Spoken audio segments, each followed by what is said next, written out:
Welcome, everybody. College football week 6 is over, which means it's time for college football week 7. I'm Joe with the Game House, and today we're going over college football week 7 picks.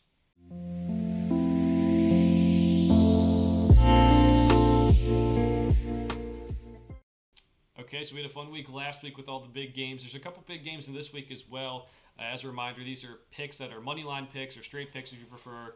Not going to be picking against the spread. We'll give some gambling nuggets here and there as we go through these picks down the list. And we're not going to be picking every game. If you want to see every pick, you can go to this article, College Football Week 7 Picks at thegamehouse.com. It'll be up there every week.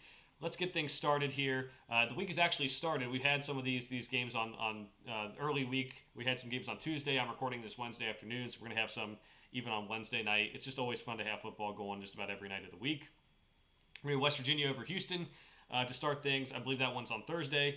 This one's going to be a game that I think a lot of people maybe didn't expect West Virginia to be this good this year, but West Virginia gets another win, and Neil Brown getting closer to getting off that hot seat. I mean, they've had a very good start to the season. Houston maybe still struggling to adjust to Big 12 football and not having Tank Dell. Tulane and Memphis, we're going to go Tulane. Obviously have some hopes of being in the representative for the group of 5 again in the New Year's Six Bowl, but I think they can definitely do it. It's just Michael Pratt has to play pretty well. This is a tough game on the road, though. They're going to want to win this one. Let's see, Stanford or Colorado over Stanford's pretty easy one. I mean, it's probably one of the easier games Colorado's played all season. We'll keep moving on to Alabama quickly over Arkansas. Arkansas's defense has been really bad this year. I don't think there's almost any chance of Arkansas pulling off an upset just because of that. Syracuse has been solid in the ACC this year. I believe they already have 4 wins. Florida State's going to win that one. It's definitely not one you want to sleep on, but if you're fans like us, you're not really expecting, that one to go that way. You're just expecting Florida State to win. Ohio State at Purdue. Purdue's always the team that people worry about, right? Because they always, unranked and they beat a top 5 team. Ohio State should win. I think the difference maybe this year and maybe some past upset years is this defense is for real. The offense is still struggling a little bit. They need to keep on finding their footing, but that defense has plenty of players at all 3 levels. All right, we'll keep on moving on. Let's go TCU over BYU.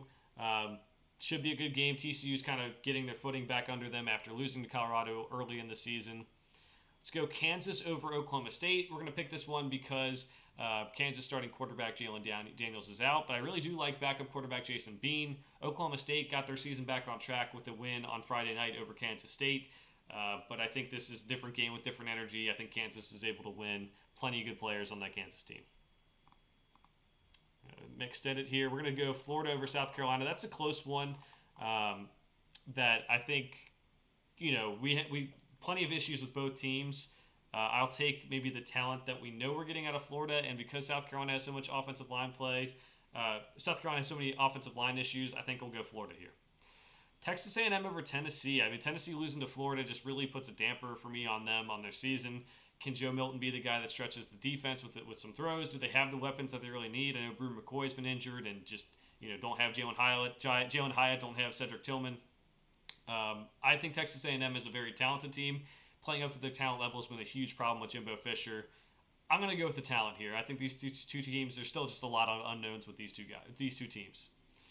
All right, one of the better matchups of the weekend, if not probably the best matchup of the weekend, Oregon and Washington, 2 undefeated teams going up against each other.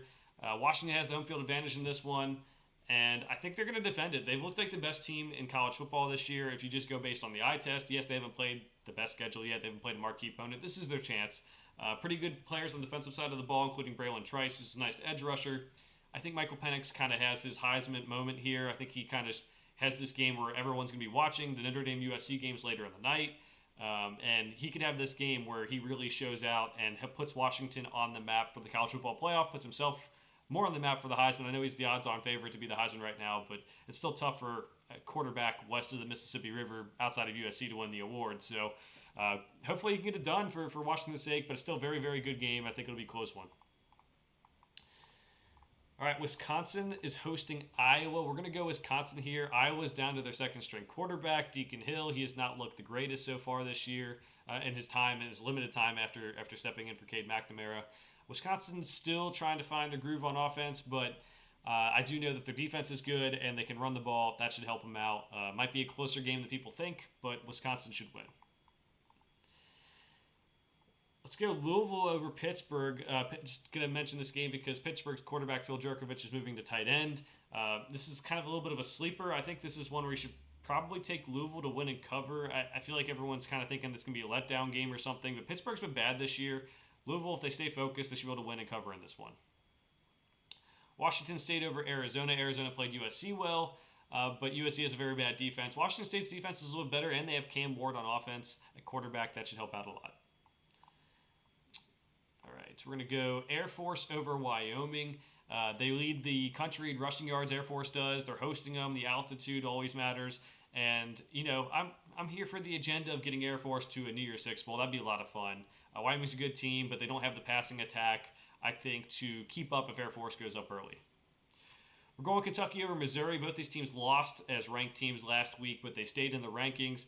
Bad showing from Kentucky. I think a lot of penalties hurt all their chances against Georgia. I think if they clean that up, they'll be fine against Missouri, who's clearly a different level than Georgia. And I think that was one of the games where, Georgia was ready to play because maybe Kirby Smart motivated them to be ready to play. But, this game, they're hosting Missouri. Devin Leary needs to play better, but they are running the ball well. Their defense is playing well. I think they can get the win over Missouri, who has played well this year. All right, North Carolina over Miami. I don't know how you come back from not taking a knee to win the game. You run the ball, you fumble. Georgia Tech goes deep on you, and they end up winning the game. UNC should be able to defend their home turf. Drake May's an awesome quarterback. Their defense has improved. Tez Walker just got ruled eligible at wide receiver for him. I think UNC should win this one. Miami maybe was a little bit more of a fraud to start the season. They do have some talented players, but you just can't lose games like that. That's awful. USC at Notre Dame. This is going to be a bad weather game in South Bend, Indiana. I think even without the bad weather, I'm going Notre Dame. USC's defense has shown too many weaknesses this year. Caleb Williams is trying to cover it up, but it's hard to do on a consistent basis week after week. They played some tough games already. They just got out of a 3 overtime game with Arizona. Now they travel to South Bend. Going to be some bad weather, as I mentioned. Will USC's defense want to tackle Audric Estime, one of the best power running backs in the sport? I don't know, but I think their balance on offense should help them. They can run the ball or pass the ball, and then their defense has been pretty good as well. And then that rain, I'm going to take Notre Dame at home to win. And if you're a gambling person, I think the spread is 2.5 to 3, depending on where you get your bets. And I would recommend betting Notre Dame to cover that.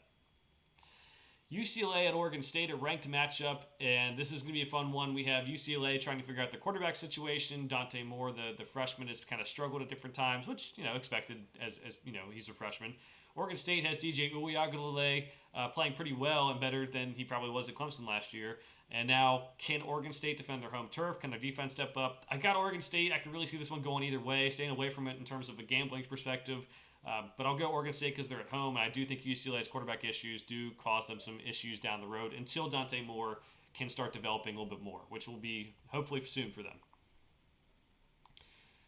All right, we're going to go Duke over NC State, picking this one because Riley Leonard's still out with that high ankle sprain. NC State's had a pretty rough year so far, but we'll give Duke the nod in that one despite not having their quarterback. So those are most of the major picks for college football week 7.